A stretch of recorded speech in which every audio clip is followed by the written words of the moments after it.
tahukah kamu kalau waktu bisa berjalan lebih lambat di gunung dibandingkan di pantai? Hai Sobat Sains, kamu pasti sering lihat jam kan? Tapi pernah nggak kepikiran kalau waktu yang kita pakai sehari-hari ternyata nggak sesederhana yang kita pikir? Hari ini kita bakal ngomongin sesuatu yang super menarik. Waktu yang ternyata relatif. Dulu banget, nenek moyang kita ngukur waktu dari matahari doang. Orang Mesir kuno pakai sundial. Sementara bangsa Maya udah bikin kalender yang rumit. Mereka semua mikir waktu itu cuma jalan lurus ke depan. Gak ada yang spesial. Bahkan Isaac Newton, ilmuwan jenius itu, bilang waktu itu absolut sama di mana-mana. Tapi, tunggu dulu.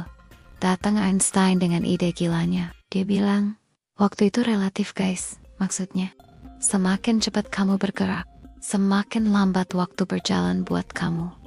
Kedengaran kayak film sci-fi ya, tapi ini beneran. Coba bayangin, kamu naik pesawat super cepat keluar angkasa, sementara saudara kembarmu tetap di bumi. Pas balik, surprise, kamu bakal lebih muda dikit dari saudara kembarmu. Gak percaya, tahun 1971, ada eksperimen bawa jam atom naik pesawat. Dan bener aja, jam di pesawat jalan lebih lambat dari jam di darat. Tapi bukan cuma kecepatan yang bikin waktu jadi aneh. Einstein juga nemuin kalau gravitasi bisa bikin waktu melambat. Itu sebabnya waktu di gunung jalan lebih cepat dibanding di pantai. Meski bedanya super kecil.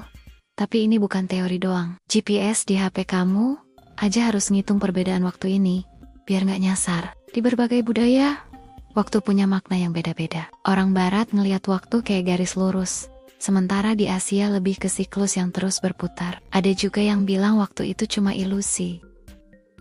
Kayak filsuf Julian Barbour yang bilang, yang beneran ada cuma momen yang kita alami. Film-film keren kayak Interstellar udah nunjukin gimana waktu bisa super lambat di dekat lubang hitam. Dan para ilmuwan lagi usaha ngontrol waktu di level terkecil. Mereka bahkan udah bisa bikin partikel mundur waktu. Meski masih dalam skala super kecil. Jadi ingat ya Sobat Sains, waktu bukan cuma angka di jam kamu. Dia misteri alam yang masih bikin ilmuwan garuk-garuk kepala sampai sekarang. Keren banget kan?